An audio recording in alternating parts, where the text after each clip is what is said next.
Prepare for low stock returns, my friends, and I'm going to share with you why. It's actually quite simple and just basic math.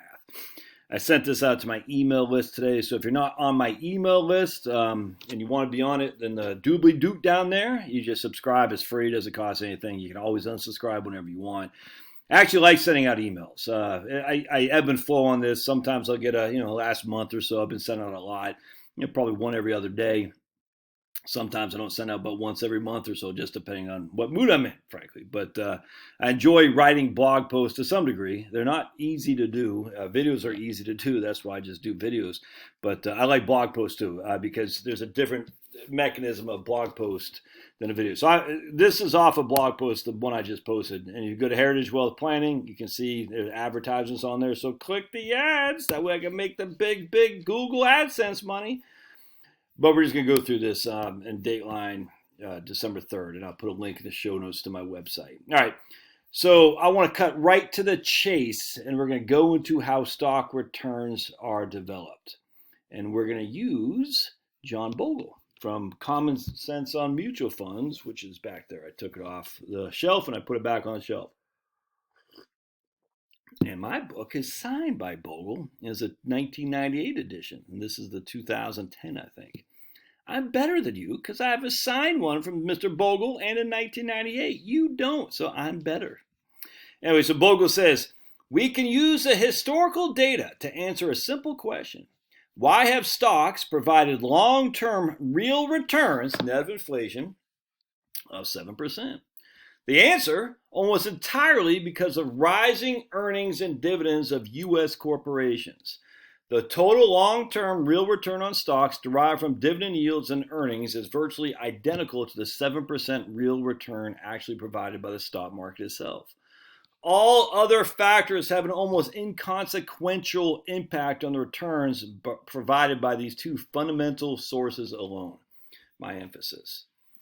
All right, so people argue all the time that Bogle is incorrect. They'll say price to earnings contraction, how much you're willing to pay for a dollar of earnings, which would be, if you don't want to pay as much as before, that'd be a contraction, a decline, or price to earnings appreciation, probably expansion is probably the right word.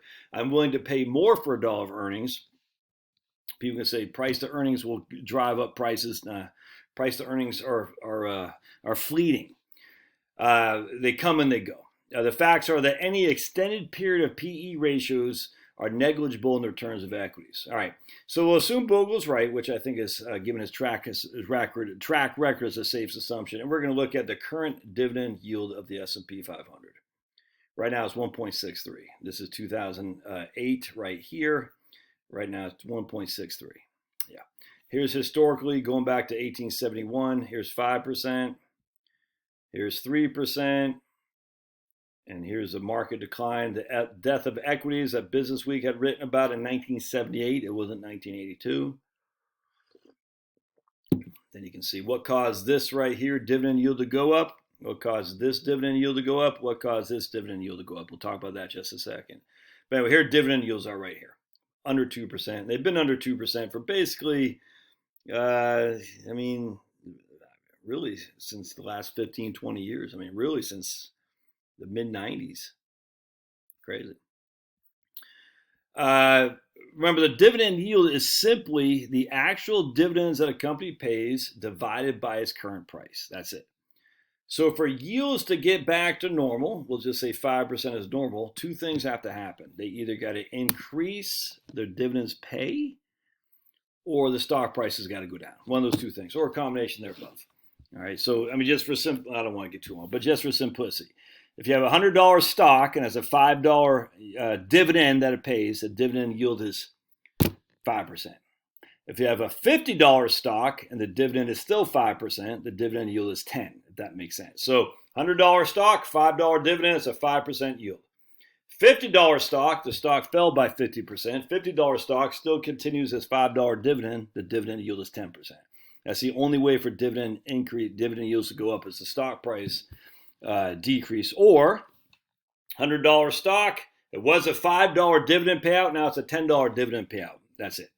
It's not likely to happen because if a stock increases their dividends that much, likely the price will go up as well. All right, so there's no other, really, so essentially we're not getting above 2% anytime soon, unless a massive share price contraction, and I don't expect that to happen.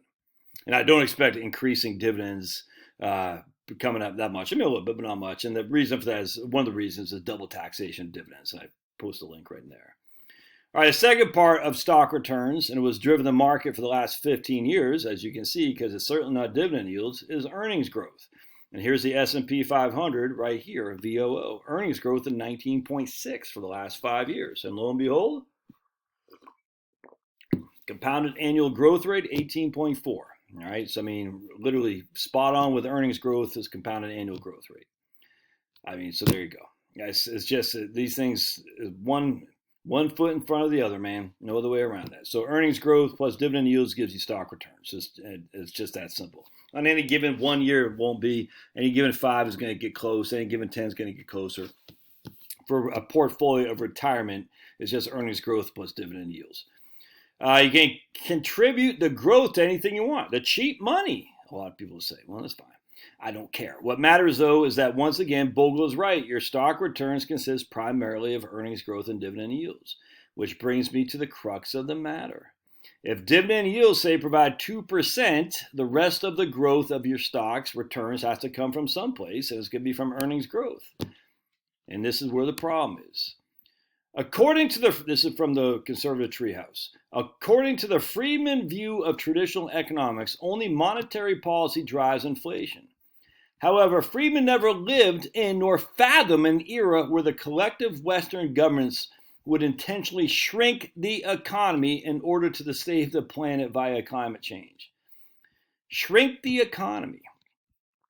The scale of inflation is a direct outcome of the scale of energy price increase. As long as energy prices remain high, regardless of the abundance of the commodity, the price of the foodstuff will remain high. Food inflation has nothing to do with food scarcity and everything to do with increases in the cost to produce food. We are in a plateau right now, waiting to see how much further energy production will be restricted. That is what Western political leaders call managing the transition, not a transition to clean energy, a transition to the overall decline of the Western civilization. That's just crazy talk. Sundance over the Conservative Treehouse, which I quoted from, is a nutcase. All right, well, let's check this out.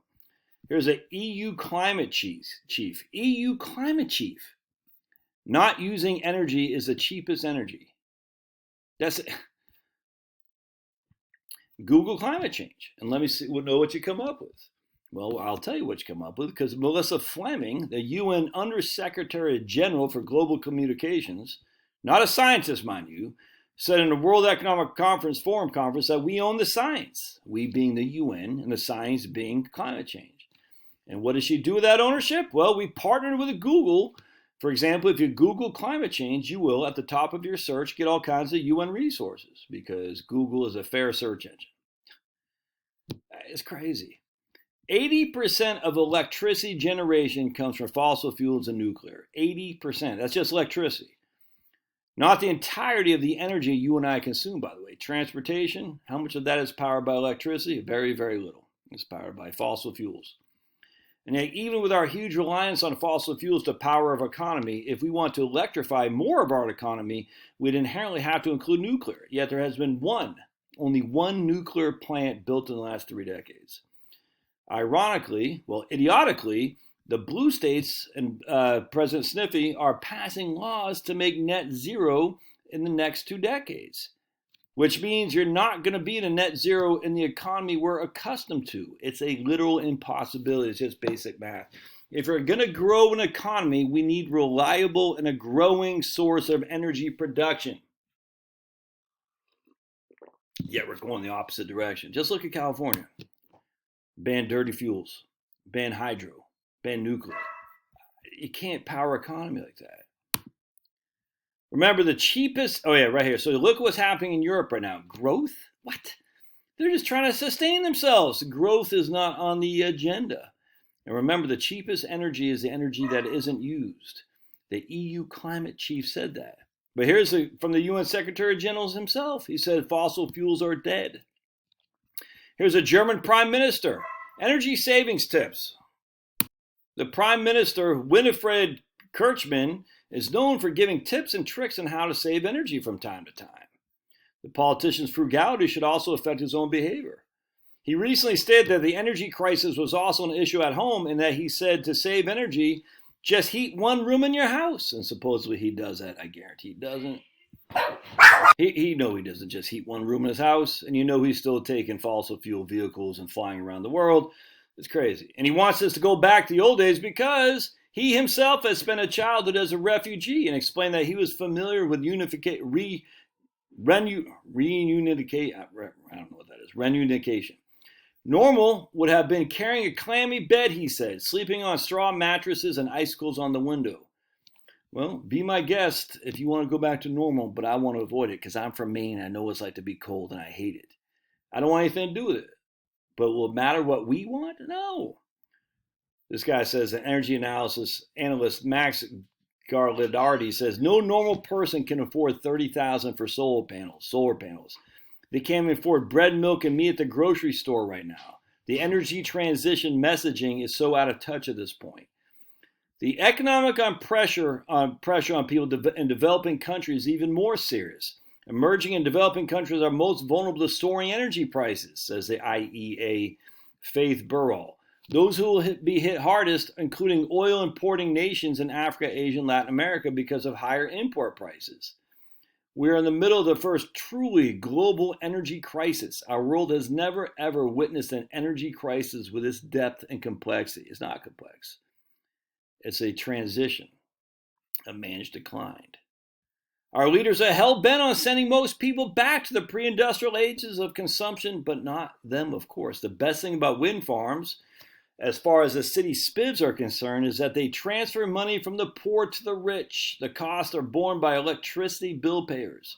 And power absorbs twice as much as the monthly budget as a poor person than a rich person. The rewards are trousered by the wealthy, landowners, private equity investors, lobbyists, and Chinese mine owners. And the problem is that we are all in on it. All of the elite. They're all in on it. All of the elite. You think the Republicans are fighting this? Keep dreaming. Just look at the funding for Ukraine, supported by most Republicans to solidify Ukrainian pensions and rebuild the infrastructure, while we here in the U.S. are paying extraordinary high energy prices and food prices. It's all part of the agenda, my friends. Dollars are scarce. A dollar spent on an egg is inherently one less dollar that can be spent on vacation. It really doesn't matter if the climate extremists at the moment control all the commanding heights of our culture. The media, academic, most corporations, the executive branch of the government. What matters is that the cultists are proposing a new utopian energy system that will not and cannot work. It's only a matter of how it fails and when. You don't possibly think the elites don't know the green crap can't work, do you? Of course they do. It's just basic math. We cannot have a growing economy powered on wind, solar, and hydro. Net zero is the equivalent of the U.S. living like we did in the early 20th century. Some travel, some conspicuous consumption, but only on occasion and only for special circumstances. It's what the elites want. And frankly, there isn't a whole lot you can do about it. By all means, you can vote. Did your past votes stop this, though? I get Pablo. Of course not. Your past votes are what got us here to begin with. The Republicans are in it just as much as the Democrats. Look at Greg Abbott in Texas, Oklahoma, Kansas. So how does this work when it comes back to stocks? Well, let's go back to the equation. Stock returns, dividend yield plus earnings growth. The dividend yield is below 2. You can't have earnings growth unless you have economic growth. And the elites don't want economic growth. It's the enemy of the elites, and as such, stock returns will suffer. It's basic math. Anyway, if you want to look at the quotes and the links I put in there, by all means do so. So I was working with this lady today, her and her husband. I'm only giving a 4% rate of return, and they're kicking butt, taking name. It's actually interesting because they're working with a T-Row, I think Fidelity, she said, T-Row, and I can't remember, TIA, T-Row, Fidelity, two of those. And they're all showing her with like an 80% probability of success. Like, what? Like, I don't get it, because I'm like, what kind of returns are they using? Because I'm using 4% with much more downside risk than we had even 2008. So I'm not sure where these guys are getting it from. Then it occurred to me they must be using their expenditures much above what we're using, we're still using 130, 140 a year. It's not like they're living like paupers, which is exactly what they say because they're the ones who did the data.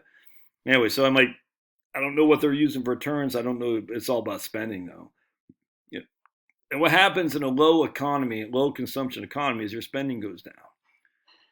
So what you got to do is look at your spending as to buttress your retirement plan. It's going to be your spending is going to take key priority, and it always does anyway. But don't hope for the returns of the market to give you a good buttress your retirement portfolio. It's got to be your spending. You got to follow that like a hawk. A low growth economy, low growth stocks, which means stocks won't rescue you the way they did, the last 30 to 40 years. All right, love to your thoughts. We'll see ya.